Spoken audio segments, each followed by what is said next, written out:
everybody, and welcome back to the channel Fragrance Journey. Hopefully everybody's having a blessed day. Hopefully everybody's having a blessed week. The weekend coming up. Hopefully your weekend is really blessed. Today we're going to be speaking about a house that I have never smelt any composition from. And I had a buddy hit me up. He said, I want to give you a bottle. And I was like, give me a bottle? He's giving me another bottle not too long ago. I hadn't even reviewed that one yet, but it's a crazy bottle. And I need to review that. It's from the House of Xerjoff.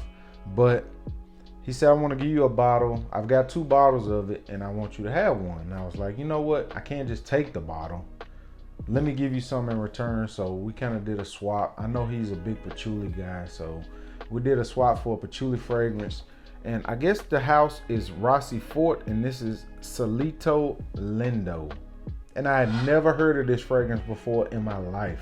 I've heard of the house before just in passing, and so I looked up the notes and I saw the notes and I was like, this does not look like something I'm gonna like. I'm not really somebody that's into the sweeter gourmand type fragrances, and I won't say this is really gourmand, but it does feature some gourmand notes. The notes are tequila, caramel, ambergris, musk, labdanum rose, cinnamon, vanilla, incense, tonka bean, vetiver, and sandalwood. Off the bat, I've watched some reviews and I shouldn't have done that, but I've heard people say they don't get the boozy note in the top.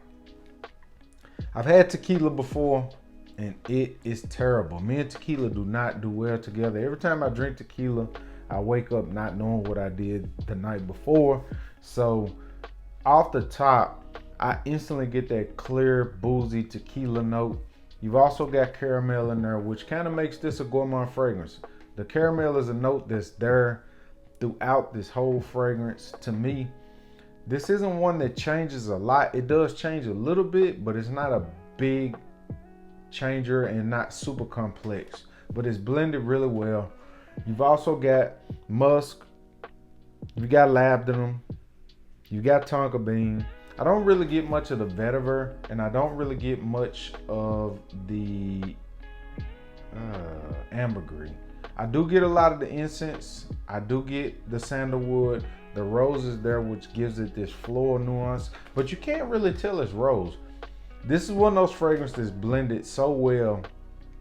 Some of the notes are there, but they're hidden. You can't really just pick them out and say, you know, I smell this, I smell this, I smell this, I smell this. It's like a caramel bomb with boozy notes. And then you got incense, you got tonka bean, you got labdanum, you got sweetness, you got some floral notes, you've got a little bit of musk. It's really blended well, and I'm really, really impressed with my first impression from the house. I know they make Ford and Manley. I think this house, Ford and Manley, I think is the main house, and then he releases fragrances under this house also. And I have not got my nose on anything from Ford and Manley, but I'm definitely impressed with this one. On Fragrantica, it didn't give really high ratings, but you know, I kind of don't always go off Fragrantica because a lot of times people either hating on the person or, you know, they've got agendas behind it. But I think it's a dope fragrance. It's got really good longevity. This is not something that's gonna push off your skin and like envelop you in a cloud. This kind of has a soft projection, but I think the way it smells, the soft projection really goes well with the fragrance. I think in close quarters, this is gonna bang out. You're gonna smell sweet, you're gonna smell boozy, you're gonna smell like incense, you're gonna smell like musk, you're gonna smell like lavender, tonka bean. You're gonna be smelling crazy. But I think the projection does go well with the fragrance. I think if this was like a big loud projector or anything like that, it probably wouldn't go with the makeup of the fragrance. And I think it's a dope fragrance. I really do. I really think it's dope. And this is one of the ones that I smelled recently that made me kind of think like, you know what?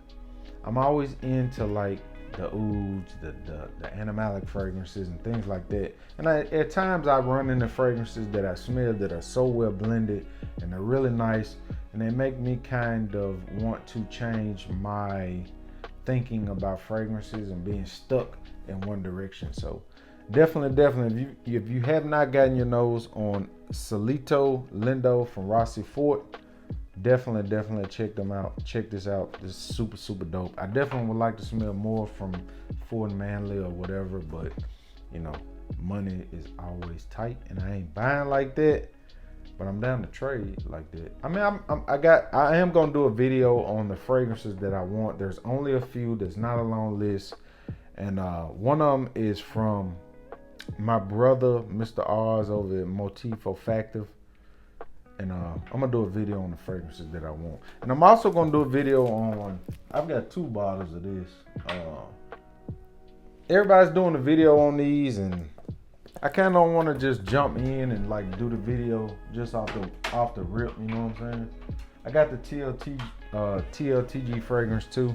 I've also got samples of Siren and I think it's Brass and Soul by my brother Jay Copeland.